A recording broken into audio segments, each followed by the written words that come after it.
Hello, everyone. On today's episode, we'll be talking about the 2019 film The Color Out of Space, the adaptation of the original Lovecraft short story. And we'll be talking about the various themes in it and how it's different from the original short story.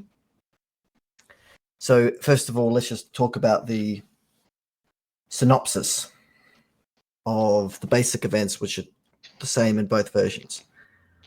Yeah. There's a family called the Gardeners that are living out in the rural area. A strange meteorite lands in their yard, it vanishes, and afterwards begins to cause mutation of plant and animal life around it.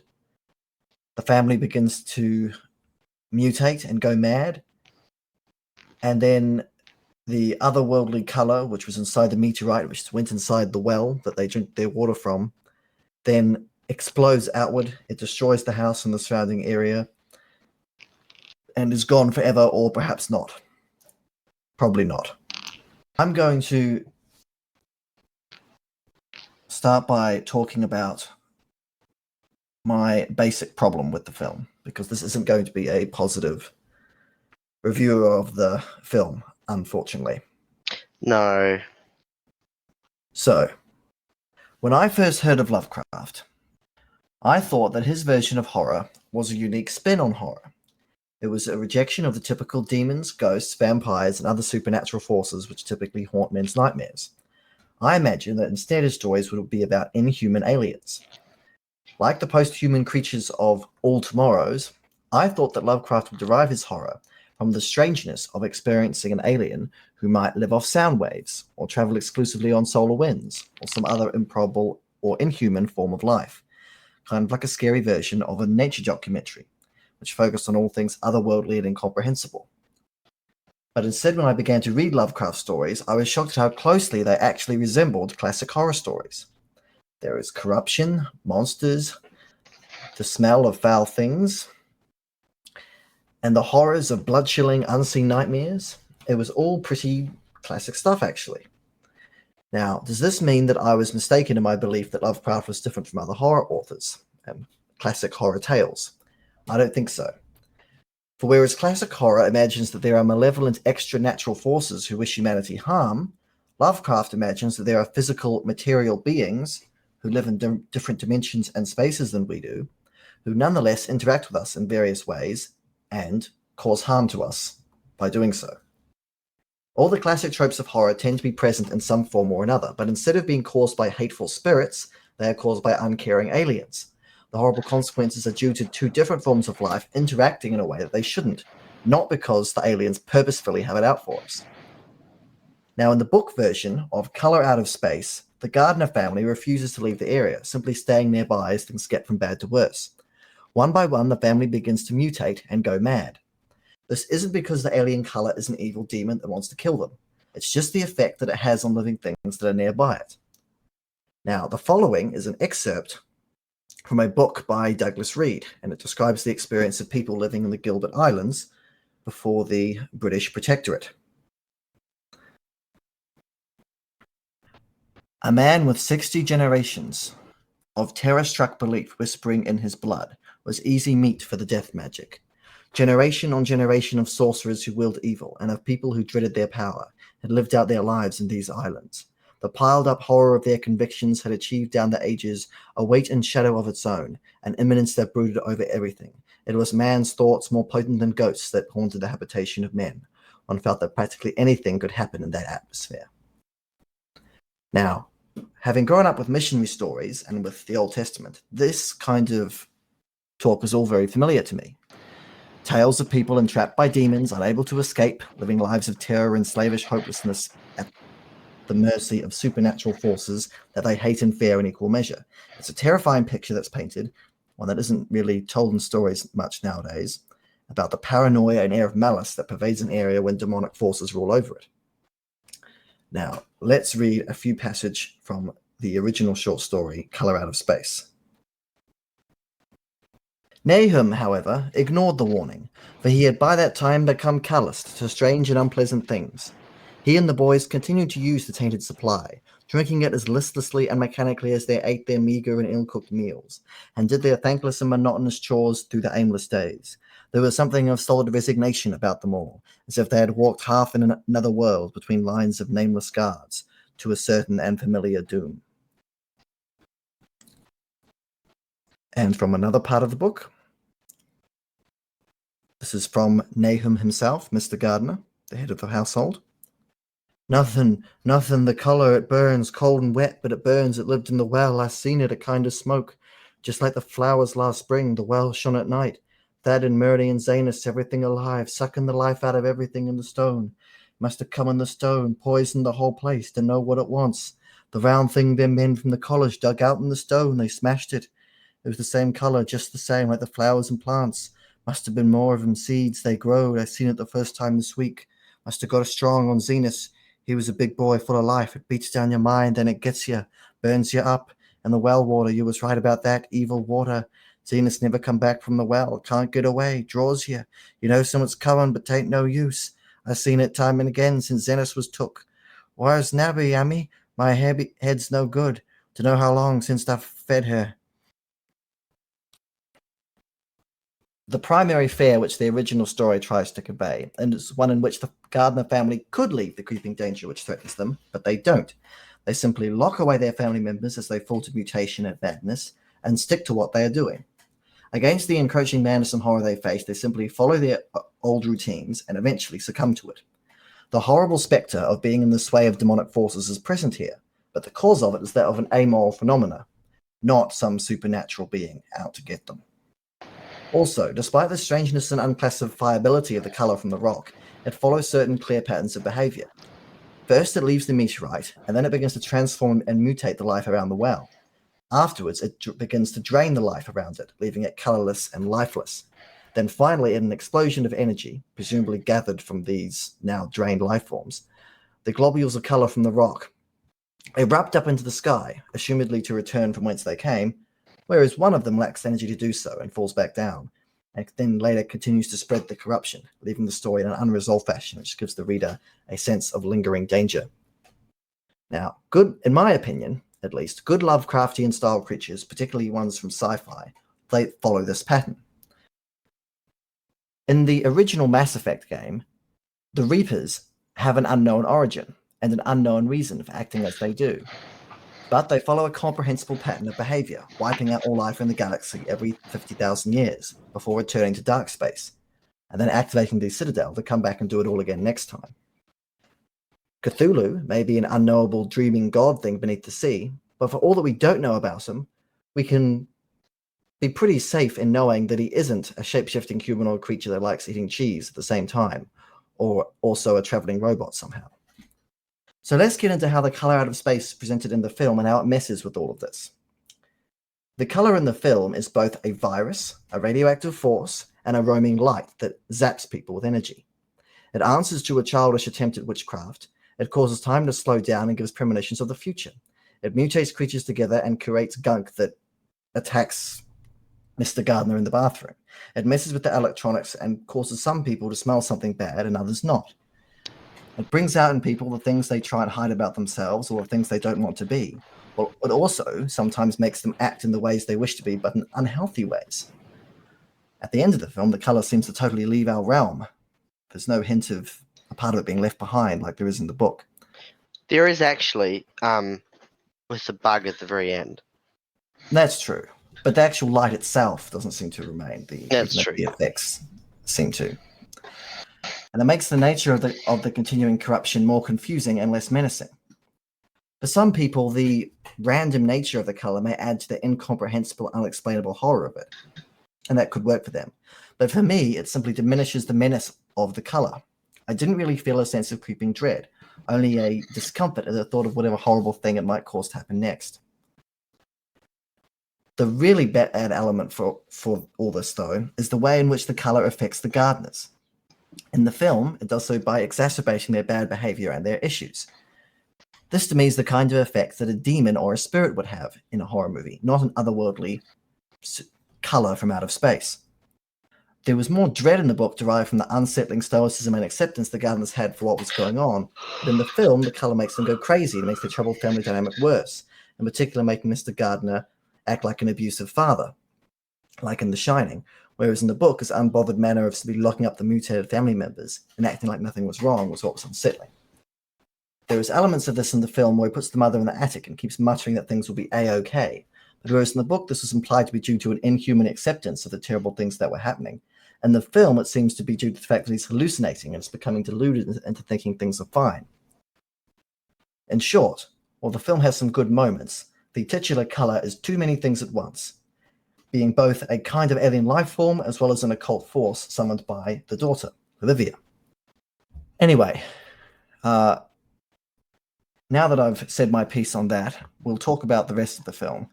Probably not in a chronological order. I think we'll just jump between the things that we mostly didn't like, but also the things that we liked, and just talk about the various parts of the film as we think of them. So, Blade, what did you think? I mean, to say. I didn't like it being a malevolent force. That's my main problem with it.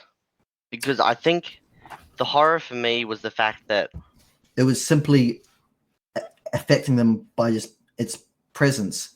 Yeah. This unnatural thing was simply affecting them just because its nature was doing it, not its intent.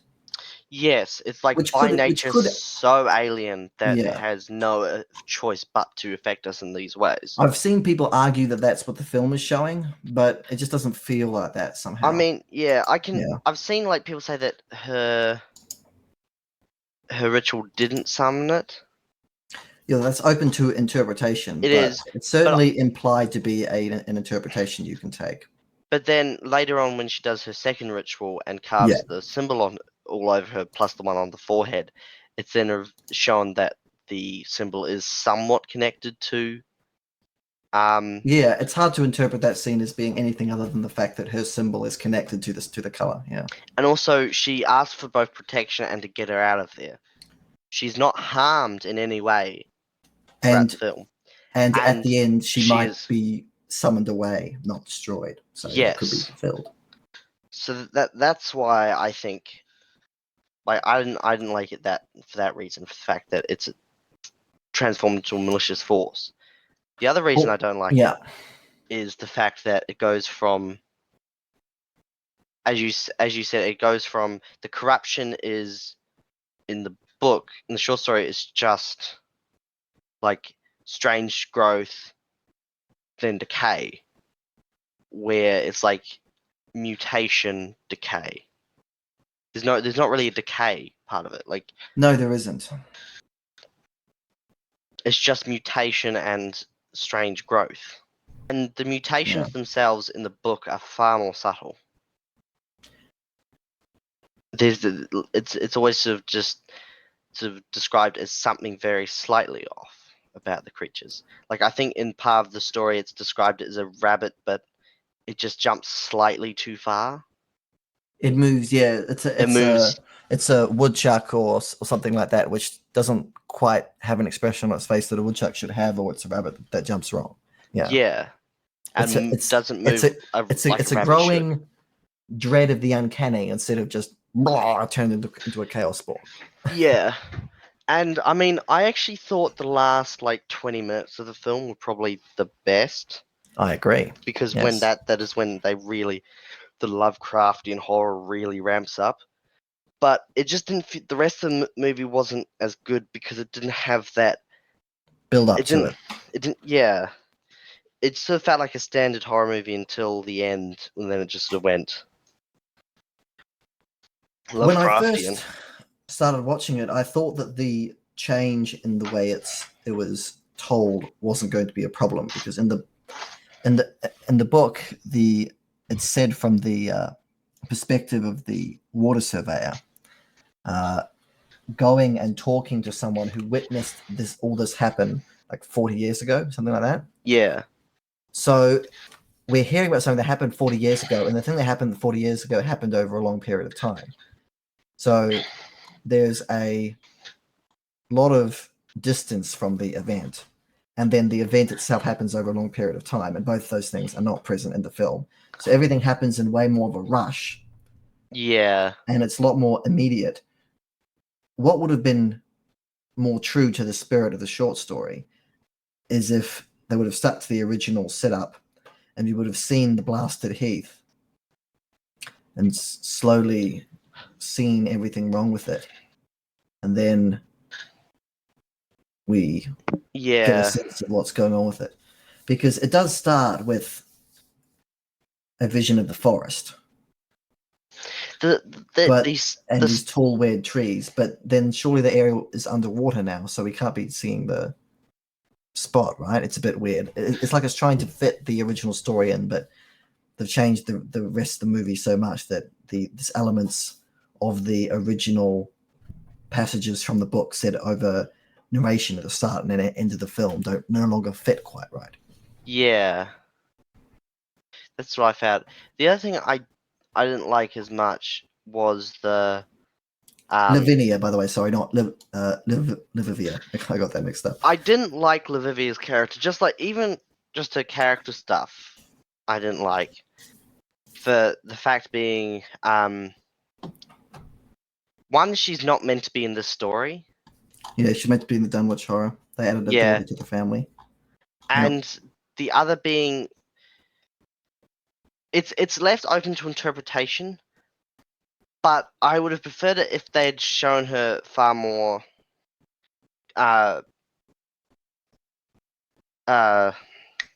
what is it? Falling a lot more to the chaos, which is far more in the Lovecraftian mythos, is like that looking into knowledge that you're not meant to use. And I suppose there is a bit of that, but for the most part, she's actually kept mostly sane and like mostly out of it. Yeah. It's all the other characters that Adding are like the element of her possibly summoning the creature and being taken by it at the end didn't seem to fit. Because as I said, the color is both a unthinking virus, and yet it's also something that she seems to be able to communicate through her magic, and that Ezra can hear speaking from under the ground. yeah. So which one is it? Yeah, I also thought Ezra's character was a little weird. Like I wasn't sure what purpose he was meant to have in the story besides being a creepy old guy that like super weird. I'm not quite sure myself either. Because Because all he yeah, seemed to do was just like spout lines from the book occasionally, yeah, and then go on one of so the last scene with him is just him just verbatim having a monologue from the book.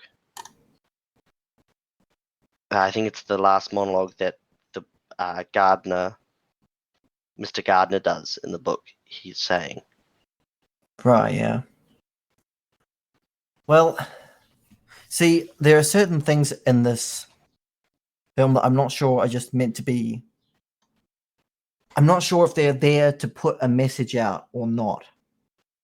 Because is Ezra and the Gardner family meant to be a cautionary tale about trying to break away from society and live a more rustic,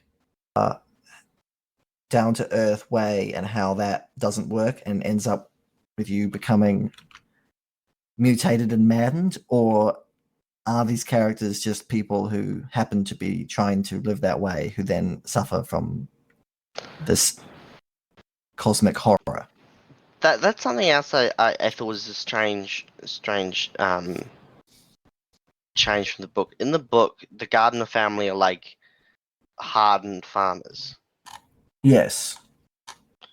and I didn't quite get why they changed it from that to them being new. It made more sense to me that they were like knew what they were doing, and which because I thought that was like creepier, the fact that they, even though they knew what they were doing and like knew that something was definitely wrong. They just kept going along with it. Yes. There's definitely a situation in the books where particularly in the Color Out of Space, but also in other Lovecraft stories, where people become corrupted and maddened because either something from outside influences them, or they secretly have something of the outside in them. So they have some distant ancestor that was some sort of alien creature, and they turn to madness because this inhuman throwback in their genetics makes them go mad, or that they simply experience something alien which encounters them and then makes them go mad. Whereas, or it's just about their descent into madness. Yeah, but in the film, it seems that their personal foibles and their shortcomings have something to do with it. Mm. So, for instance, we have Nicolas Cage's Mr. Gardner. He doesn't want to be his father. He doesn't want to be the abusive, bad father that his father was. And yet, when he comes back to the household from taking the wife to the hospital, he immediately starts acting like his dad. Yeah. And I'm left wondering if the color draws out what you secretly are, or it just turns you evil. Is he secretly like his dad deep down, and he's hiding it and struggling against it, but then it's brought out by the color? Or is he just someone who doesn't want to be his father, and so that the color just turns him to evil? Yeah, I'm not sure. It's. I didn't like I didn't like the whole just of turning people mildly evil. Because again, the people in the book aren't turned evil. No. Even when they go full into madness, they never actually hurt anyone else. I mean, No. they creep people out and they like do spooky things like screaming at people and Yeah. making strange faces, but they never actually attack or injure anyone else. I mean, they injure themselves. I think it specifies. Like they're tripping over and they're like bashing their heads against walls and things like that, but they don't hurt anyone else. Yeah. That actually brings up another thing. The whole thing with Mrs. Gardner and the youngest, is it Jack? Jack's the youngest. Jack, Benny, and Lavinia are the Yep. other three children. Which I didn't like as much because in the short story, the mother is the first one to go crazy, Mm. and then it is the youngest son. I don't know. I think they changed their names, but I think it may have been Jack. And they are the first two to go mad, but the way they do it is far more like like the movie The Thing, like with them fusing and then like slowly absorbing each other, and then the mother slowly absorbing Jack, and then turn to some like six-legged freak that then is like super aggressive and then tries to eat Lavinia.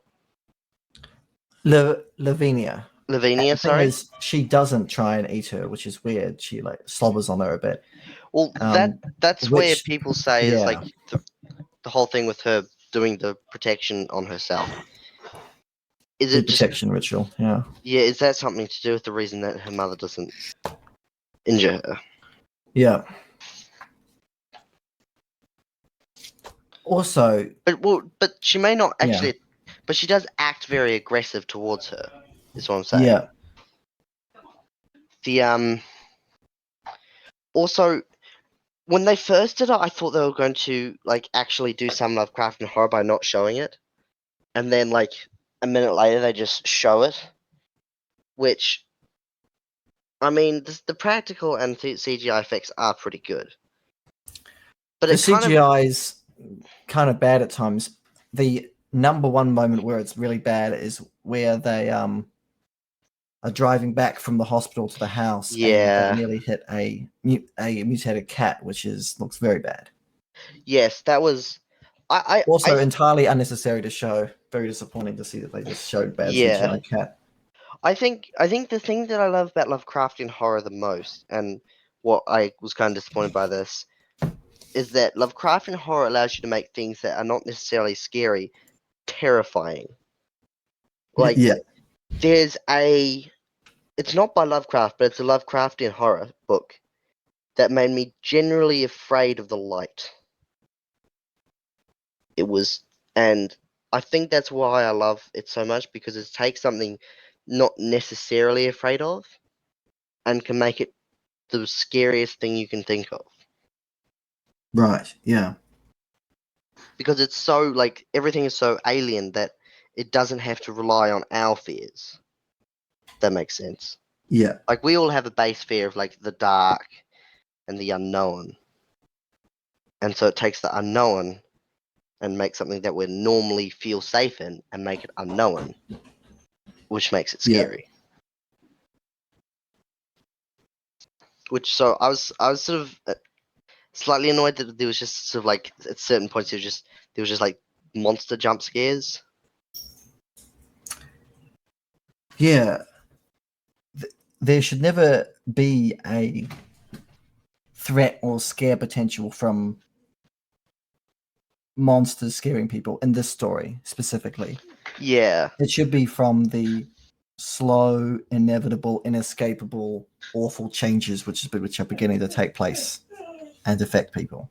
yeah. Um, It's the I did think because the other thing I just felt was off about was the fact that there was no slow decay. I think is what no, my main problem with it was. The the whole book, timeline was sped up way too fast, and like the way the blasted and heath the is effects were too disconnected from one another. yeah, and like the blasted heath, in the book, in the short story, is described as like this, like it's not that everything's exploded, it's that like everything is rotten and nothing's grown back, and there's like this menacing feeling about the place, like otherworldly not rightness. Yeah, And and then this, yeah, in the end of the movie, it just kind of everything blows up. And I mean, it's at the end, so it doesn't need to have the suspense of actually you being able to see what the what it looks like, because in the short story it's the beginning, so you get to see what happened. You get to see what happened, and then you get to learn why, and I think that's you know what's going to happen in the end. You just don't know how it happened. this is why I feel like having the color obey some more understandable rules about its behavior and having it be more predictable is important, because having it be more comprehensible in this particular instance is important, because you need to get the feeling of what it's going to do and the fact that it's going to do it and you can't stop it, and the impending Yeah, horror of what's going to happen. Whereas you don't know what it's going to do from one moment to the next in this film. It's just going to do some randomly horrible thing from yeah, one moment to the because next. for the majority of the short story, it stays within the well. Yeah. It's only the poisoning effect it has of the land around it that is the catalyst for the story. Till the very end, when then they all go up into space except for one that drops back down, which Yeah. gives it a very like. This is not some like extra. Also, I don't believe it was ever described as extra. Like it was literally just like an alien, like a thing from another world. Well, it Or like said in the book that it came from another place, but not a planet like the ones we can see from our telescopes or something like that. So yeah, it's the idea that it came from another planet, maybe, but probably in another dimension of space or something. It's obviously left vague too, I didn't on purpose, like which them is showing fine. That kind of vagueness is fine. the alternate dimension, because there's I mean the creature is meant to be like a thing of light. It is literally a color that we're not meant to know. And then they make the extra dimensional plane where it comes from just like sort of not generic Lovecraftian, but pretty not very anything. It was just like worms and sharp twisting and like strange shapes and weird colors and like this is meant to be a being of light, not. I thought that the finale was undercut somewhat in that we have the strange dimension shown, which, despite the fact that I think you made a good point in arguing why it shouldn't have been shown, it was still kind of cool to see. It was cool, but I didn't we see Ward being he sees this. He's the hydrologist who's come to investigate the water, and he's again the point of view character in the book who the story of this horrible event is being told to, and he's kind of the pseudo protagonist. He's one of the main characters, and Lavinia is killed / teleported, sucked away to the color out of space's home dimension, and then he tries to get back inside the house, and then we find out that Nicolas Cage's Mr. Gardner is still alive somehow from when he was shot earlier, and he runs after him, and there's a chase scene where Ward ends up having to hide in the wine cellar, and I feel like the cosmic horror of what just happened was undercut by Nicolas Cage's character goofily chasing Ward around and slaying things. Yeah, I also the thing that I always found scariest about Lovecraft Worlds was the fact that quite often the monster didn't care. It wasn't there for humanity. It wasn't there to like consume your soul for the majority of times. It's just existing and doing its thing, but it's so weird and out there that it's just doing that drives you insane. Yeah, and the times that the creatures are generally out to get you, it's the thing of that you cannot stop them. It's not that there's like a way to stop them, or there's like a all we can do is delay them, and even sometimes we can't do that. And so you have this horror of that. This one person knows that in the end we are doomed, but because that's always something I thought was interesting about the Call of Cthulhu story was the fact that Lovecraft pretty much says that eventually Cthulhu will come back. Yeah. That it's not an if, it's a when. And him and the rest of the elder gods? Great old ones, I think. Great old ones. I'm not sure. From Rie will eventually wake back up and destroy mankind. And we get a similar creeping dread from this color in the book, the sense that it's growing bit by bit, and maybe it's can't anymore, or has decided against trying to leave, and it's just latched itself onto the trees and the life around here, and it's just spreading inch by inch, inevitably. Yeah. You definitely wouldn't have got the impression from reading the short story that this was something which would be affected or communicated with some sort of occult ritual. Yeah, because it's just bad luck on the gardener's part. Yeah, they didn't do anything wrong. It just plopped on their lawn and they were doomed. And we don't get to feel that dread when we just have things start to go wrong immediately. And trying to give the color some sort of communicability then makes you think, well, what's its motivations? There's a scene which is a very good horror scene, but even if I have problems with it, where the family's sitting down and the mother is preparing dinner. She's beginning to chop carrots, and it's focusing on the chopping of the carrots, chop, chop, chop, and you begin to feel quite uneasy, like, oh, what's going on? Chopping carrots, and then Jack, the youngest son, goes to check up on her, and she turns around and says, dinner's ready, and she's chopped off her fingers. Oh, horrible I scene mean, in a good way from a horror perspective. I think that could have actually worked in the original story if it wasn't the fact, because like it wasn't like transposed with all the other them going insane. Like if they then proceeded to have her go like start to ramble, like what she does in the short story, where she starts to ramble and like steadily go more and more crazy. But instead, they went for a more generic horror movie thing, and just sort of like had her go off screen for what, like 30 minutes, which I don't know. It just didn't feel. It Yeah, felt like it could be a good setup, but then they didn't. They just went for the generic horror movie thing instead of going for yeah. the. The color makes you lose track of time, so it has time warping effects. Okay.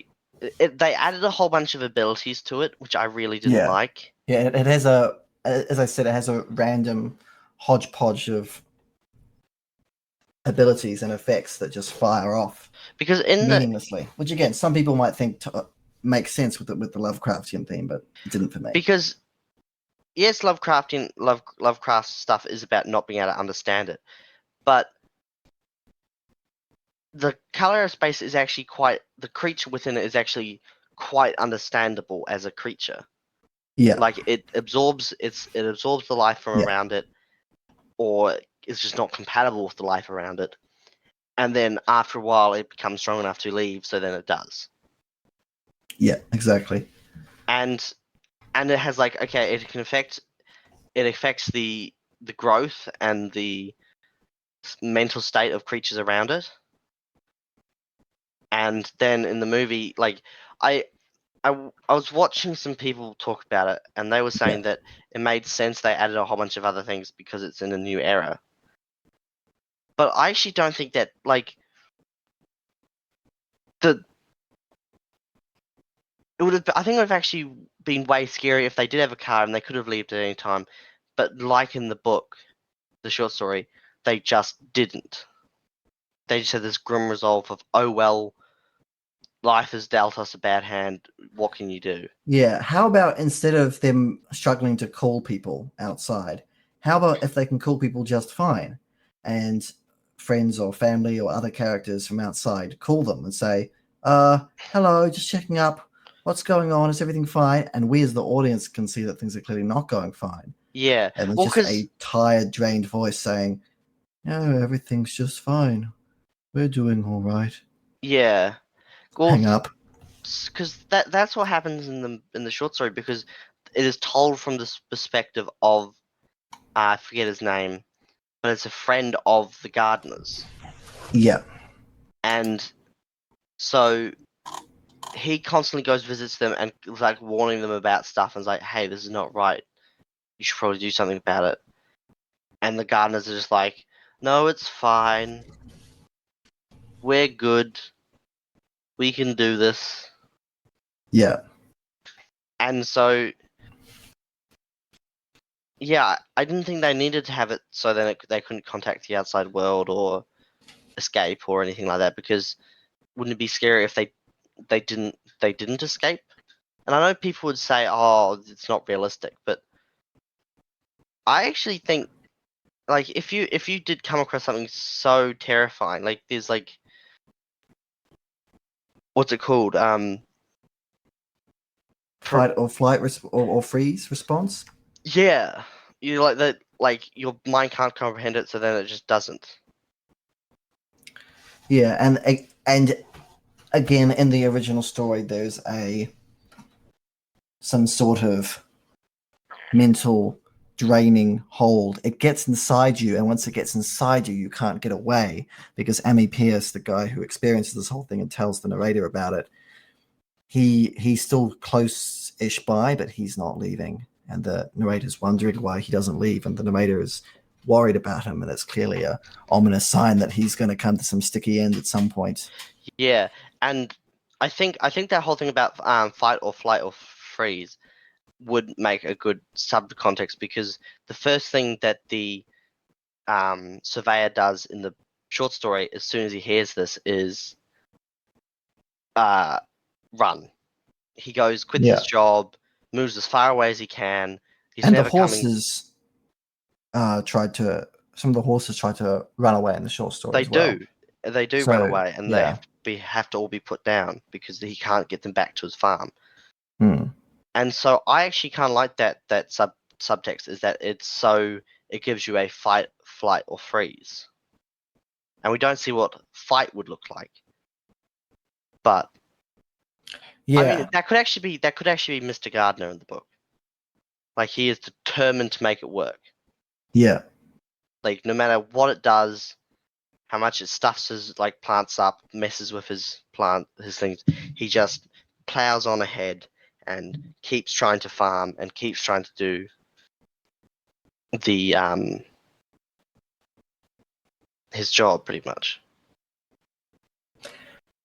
Because even though I've been praising the short story for its quality of having the characters not leave even when they should, watching the film, I was nonetheless frustrated by the fact that the characters didn't leave.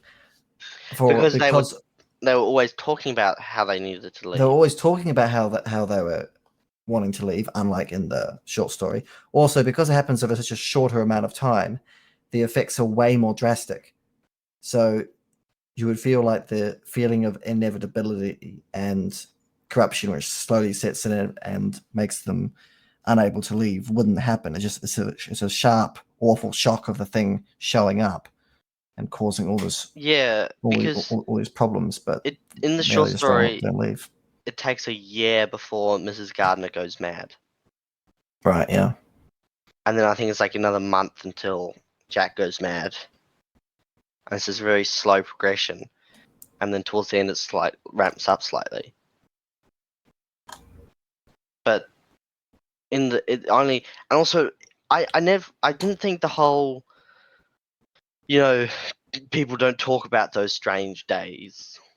I mean, it makes more sense when you're talking about those strange days as in like the months that this whole thing was going on. Where in the movie it's like a day and a half, or like 2 days, or Yeah. 3 days, and so you feel like, oh, this could actually happen and no one could know about it. Yeah. Yeah, there was some strange creatures that suddenly showed up, but surely people just go, oh well. I mean, it makes more sense if this was like an ongoing thing. Mm. Also, something I thought was annoying was the Miskatonic University in the short story plays quite a bigger role. Yeah, they obviously cut them. Yeah. And so then they were just relocated to a cameo as like on his shirt, Yeah. on the surveyor's shirt. It has a Miskatonic shirt on it, which Yeah. Again, Lovecraft stories aren't really morality tales because the corruption is either not your fault, like it was with the gardeners in the books, or it's because of your ancestry, which is something you can't help. Sometimes characters delve into maddening things, but not in this particular story. And so, with the various foibles that the gardeners have, mainly Mr. Gardner, and the way that the color out of space begins to affect them, you're left to wonder if the film's making some kind of comment on that or not. It confused me. So yeah, with the fact that at the near the beginning of the film, he's talking to his wife, and I assume she's had a mastectomy, and she's not feeling very attractive. And he's like, "No, no, I still love you. I'm a leg man." And she's like, "Oh, what if I lost my legs? What if they got cut off?" And then he jokes about how he still finds her attractive, even so, which surely is an obvious foreshadowing of the fact that she then becomes a mutated creature later on, and he doesn't kill her at first and tries to feed her and keep her safe, even though she's clearly gone far beyond all help. yeah. Well, is that a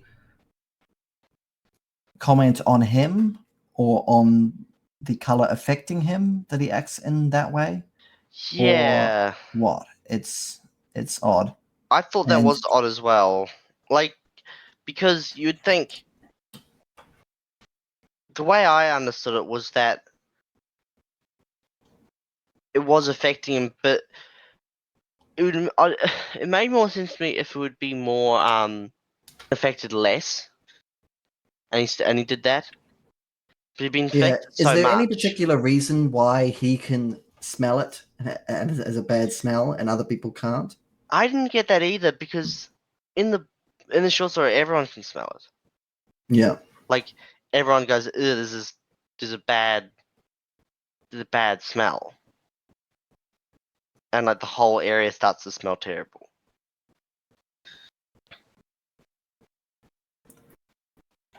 Again, if I had to guess, it seems that everyone's problems are being brought to the surface by the color, as I mentioned. Mm.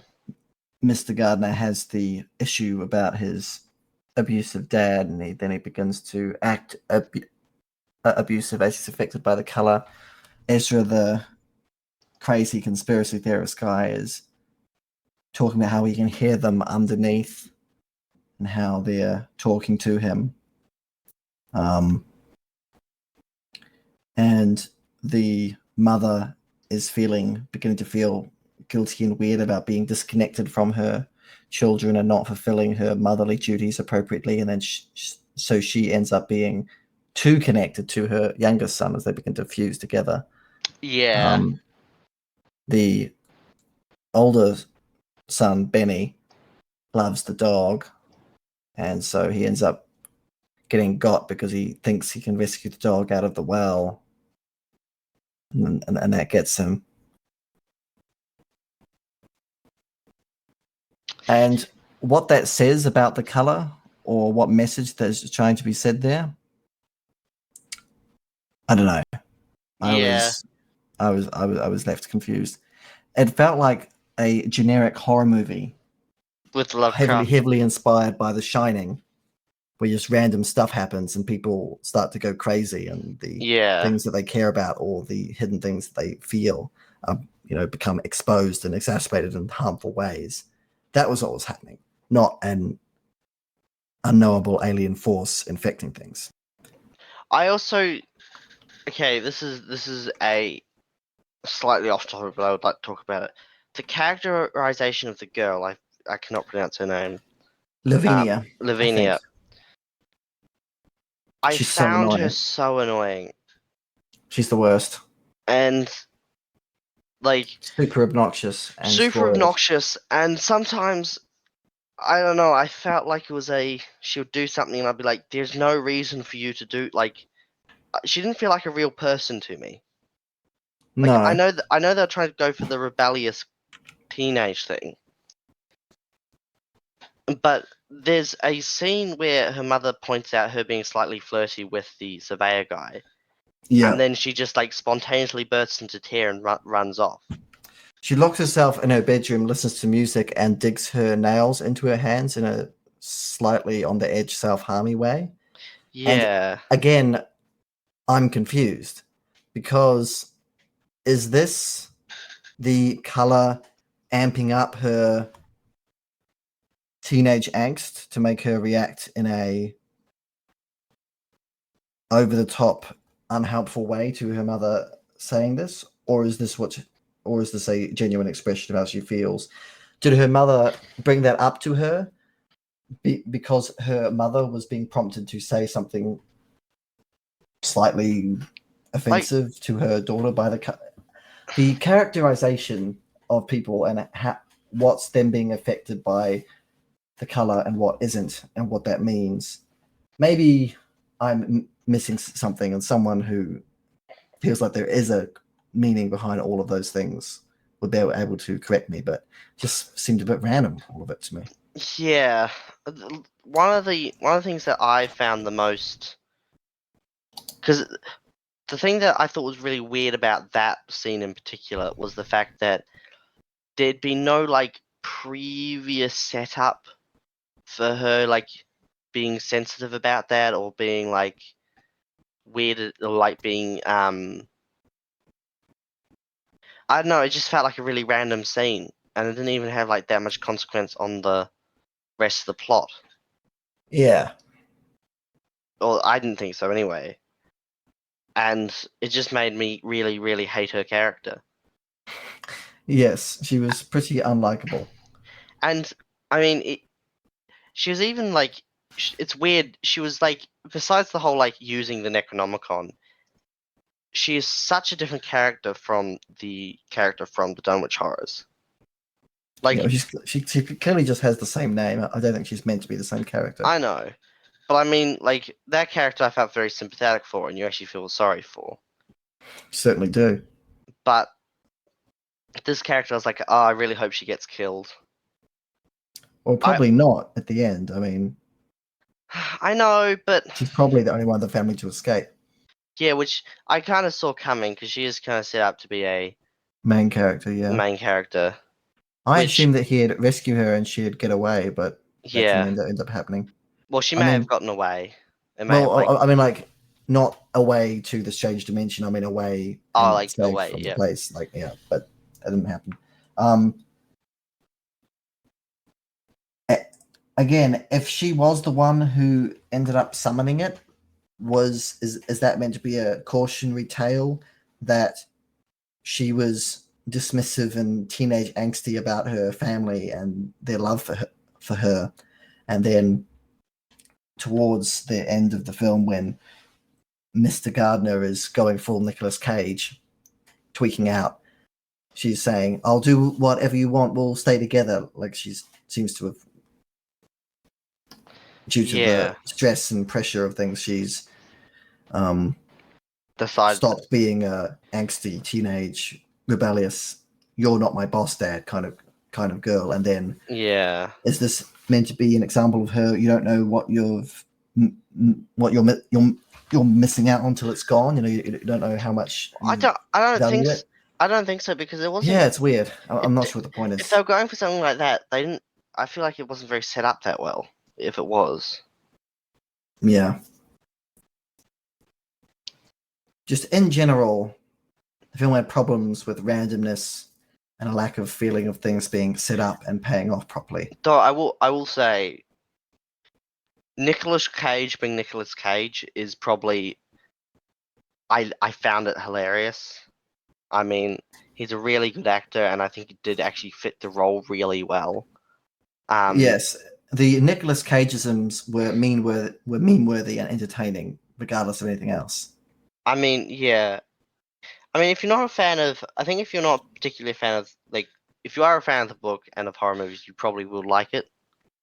But I think since we're just a fan of the book, the short Yeah, story, we're not particularly a fan of a horror film, so this really wasn't the intended audience. That yeah, yeah. Because the thing I especially didn't like about the monsters they had in it was I always thought if you were going to reveal an eldritch monster, you shouldn't do it in a very quick way. It should be a very slow, drawn out process of like you seeing small bits of it, and it's like just slowly like comes into the light or something like that. But several times the eldritch creatures were shown by jump scare, which I think, yeah. There was a jump scare where a car turned on. There's a bunch of jump scares which felt quite out of place. yeah, I mean, the car turning on, I sort of felt like that was less of an issue, mostly because it's so early on in the film. Yeah, And Lovecraft, I think what makes Lovecraft's story so hard to make into films a lot of the time is the fact that they are very slow books. So there's very little happens for a lot of the book, and then like the last chapter or something, or like the last couple pages, stuff then happens all at yeah. once. So I sort of get like like you could definitely add those kind of like filler bits in, but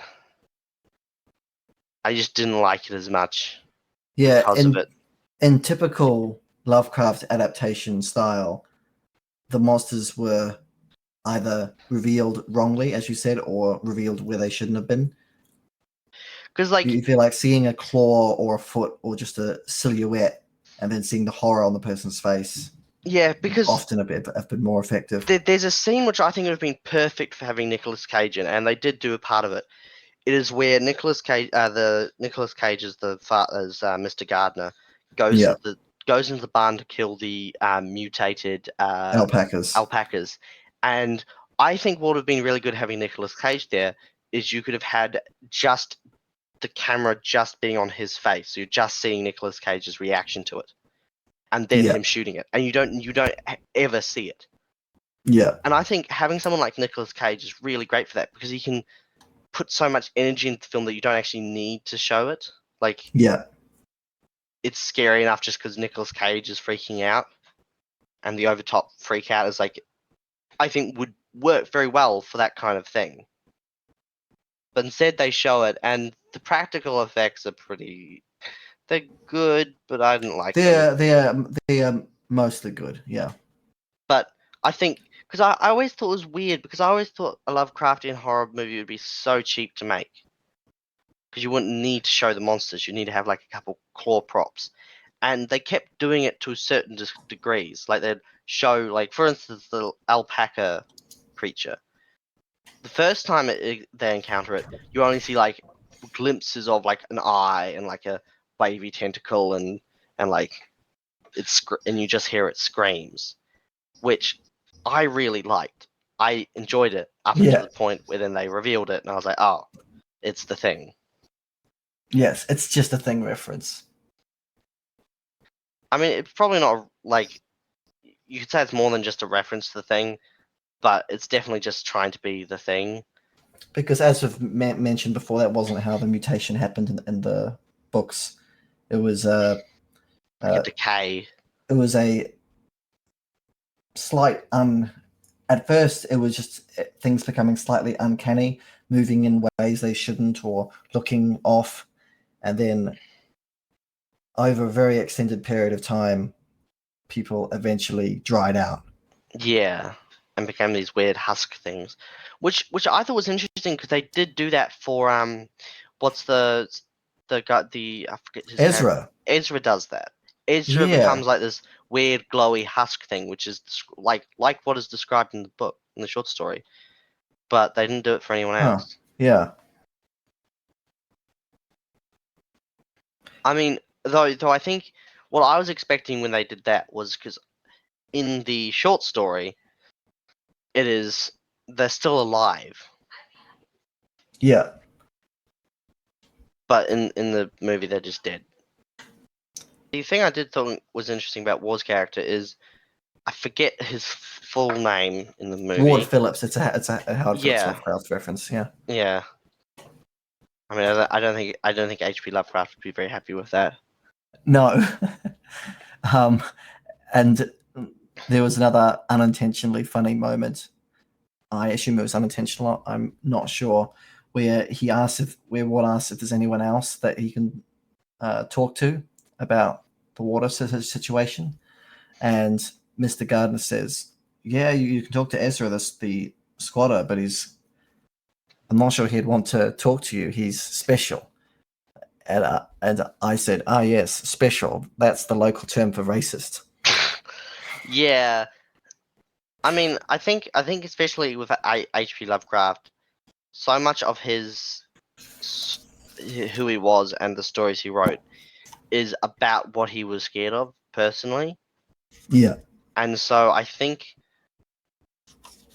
I think like it's that thing of he was very racist, but also a large part of his story was the reason they were good stories was because he was a racist.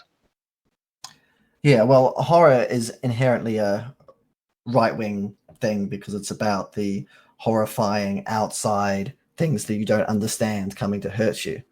Yeah, that's true. Which is why Guillermo del Toro always does inverted horror films. So in his stories, whether they're explicitly horror films or whether they're just got a horror element to them, they're always about the fact that the ghost or the monster isn't actually that scary, and it's not really the problem. And then action man, handsome male character is actually monstrous in some way, and then this gets revealed through them being hurt or injured in some way, which reveals their icky, horrible monsterness. But anyway, that's going on to a Guillermo del Toro tangent. Yeah, but I think the reason that I didn't like it, because I don't mind things being slow, but the reason I didn't like it being the way they'd done it was because there was not the mounting tension. Yeah, I mean, having it be slow, I think it didn't need to be slower. It just needed to show the passage of time more. So you could Yes, have quick cuts showing changing seasons or like them going through their them their going through their daily routine gardening in a montage to show time passing. To have the and that would have yeah also worked very well into the whole thing of it being very monotonous. Them stoically going on their monotonous tasks, them drinking the water very monotonously, like that they don't. yeah Also, this is I watched Daka Shadow's review of it, and yeah he mentioned this, which I thought was a very good point. The well doesn't make sense in the time period they used. It made sense in when it was set in the 1800s because that was an 18th century well. But modern day wells do not have an open top to them. Like there's like a pressure system to push the water out, and then there's a closed thing where you can like tap. Because if the water is being supplied by the well in the house, how is it getting to the house? Because it's kind of implied that they just use the bucket. yeah. But then how do they have taps? Exactly. That is a problem. Because Yeah, if they have that old well, maybe they have like a well somewhere else. And yeah, you're right. I didn't even think about that, but and yeah, even in the book short story, it is actually the character telling the story says that he warned Mr. Gardner to dig against using the well, yeah, and to dig a new well on higher ground. which he of course doesn't do because he's not able to take steps towards addressing the horror that's unfolding. He's just able to Yeah, keep doing his own routines instead. yeah. So I think that's why I just thought it was weird that I think it would have been better if they'd kept it a similar time, or even just put it in like the 80s to make it give it that older feeling. Because like the story is meant to be within living memory, Yeah. but still old. Hmm. That it's meant to be that like the old people in Arkham like had whispers of what um what happened, but the newer generation doesn't care. Yeah.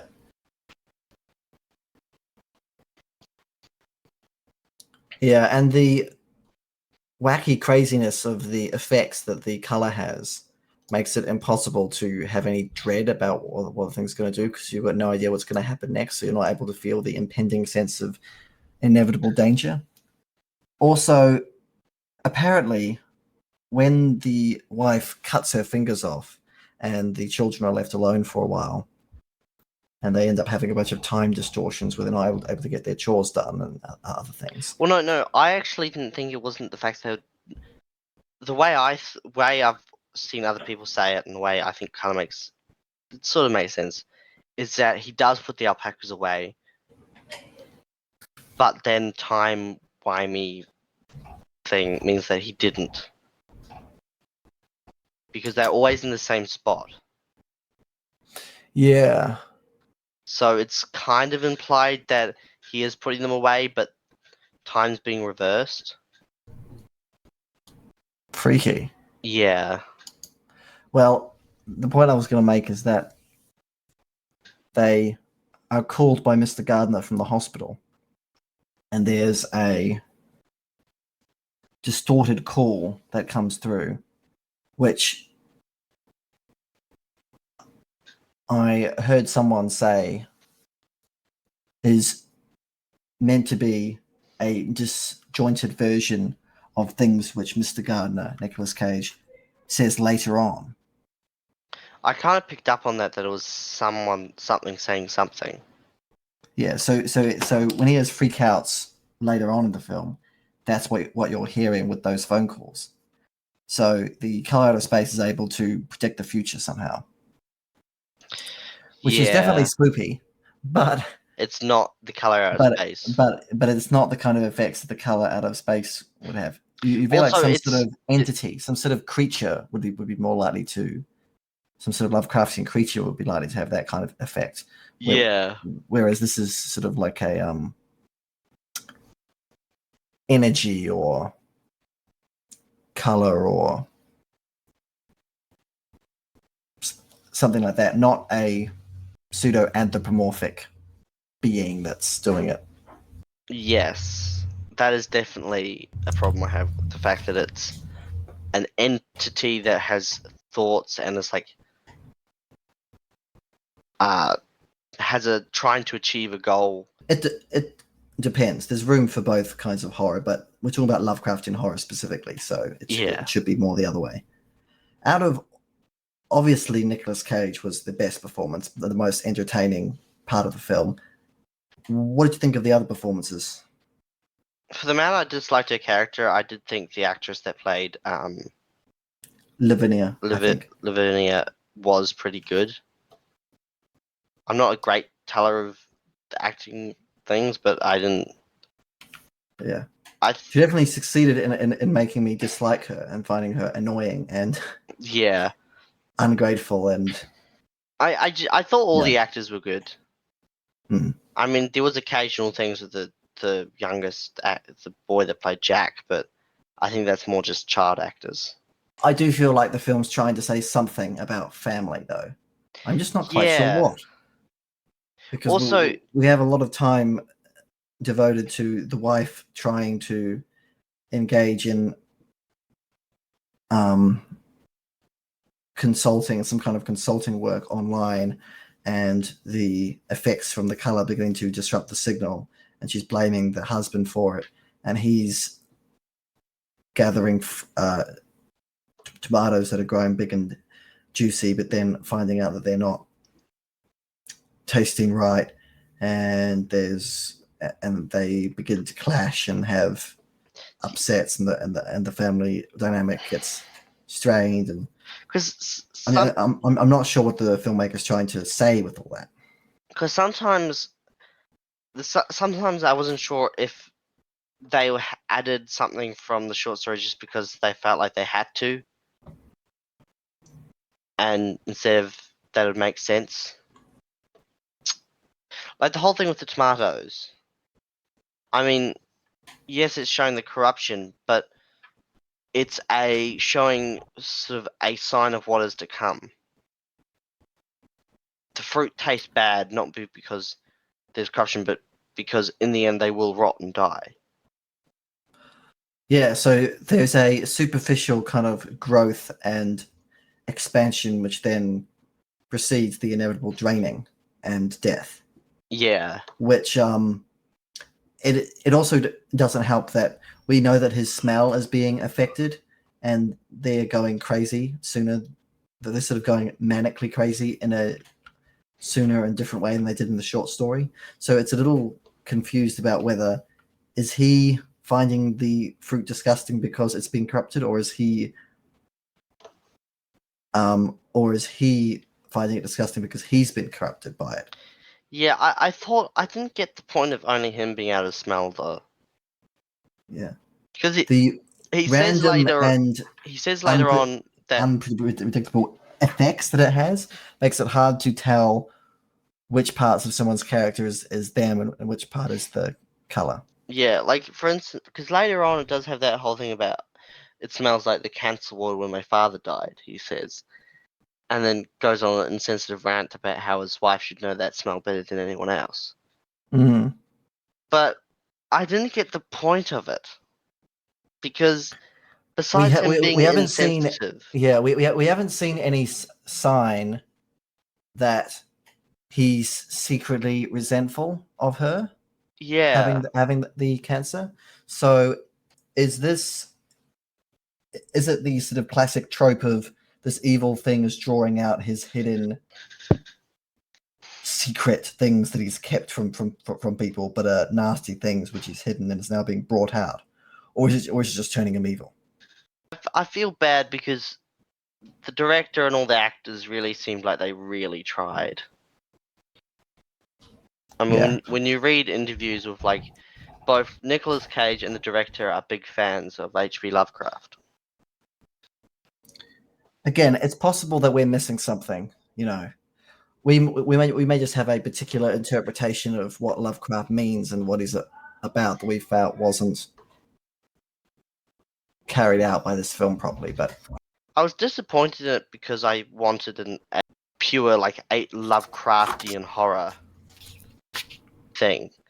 But I same. think in general it was actually a good movie. It was a pretty good horror film. Yeah. I mean, I thought there were like scenes that I found generally scaring and good for horror from what I have watched of horror movies. But in my opinion, as an adaptation, it fails to get across what the short story is meant to be about. I feel like the confused elements of making it into a morality tale somehow about either the daughter summoning it or the hidden evil nature of the father coming out, like in The Shining. I can't remember the exact quote from Call of Cthulhu, Yeah. but it goes something like, "Mankind is on an island of knowledge, and the further we push the boundaries of our islands, the closer we come to disaster," which I think sums up Lovecraftian horror very well. Yeah.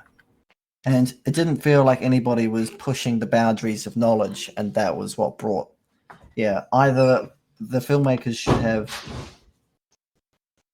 the color out of space take root and affect people randomly, like in the short story, or someone trying to investigate it and Plummet's secrets should have been what caused it to Yeah. do Well, it. Or one of the family's great grandfather was secretly a color out of space person. yeah. That's how a Lovecraft story should go, but it was just family drama which was causing them to go crazy and not handle it. So I also thought it didn't make sense because early in the story they say it's here to change our world and like it came from, but then in the end of the thing it just kind of leaves, which doesn't sense. yeah, It makes sense in the short story because it's not here to change the world to where the way it was like. It's a byproduct yeah. of it being here, and so when it leaves, it just kind of leaves. But I it mean, didn't. there's interpretations I've seen, like someone seeing that it was just as scared of us as we were of it, and it was trying to make things normal for it. And then when Ward touched minds with it, it realized that this wasn't going to work, and so left or something. But that seems like a stretch to me. That seems like a stretch because it does several It seems like malicious. a lot of interpretation work Yeah, needs because to be put in there. it does things that cannot be explained other than just being malicious. Don't you think? Because like, why would you Well, it fuse? certainly gives that impression to me, at least. Yeah, Right? I'd be kind of interested to see how the other adaptations of this movie hold up. There's some old ones. I think there's Yeah, two apparently from, they're more faithful. Yeah, some of the older ones. and then I mean I have watched I think it's called Annihilation. I think it's You see, I've heard of Annihilation. I haven't seen it, but I've heard a lot about it, it's and it's inspired by it's Color definitely Space. Yeah, inspired by. It doesn't follow any of the plot or like any of besides like the weird colors and the alien changey thingy.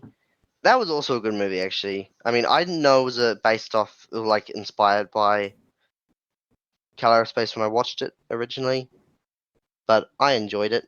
The bear is terrifying. Um, I don't know what the bear's like. I'll have to see it. it's bad. It eats someone's throat out and then like mixes their vocal cords into its. So then it That does this sounds pretty horrifying. weird bear scream mixed with the person yelling for help. It's quite a scary scene. It's good. It's good, but it's scary. Yeah. All right. See you later, guys. See ya.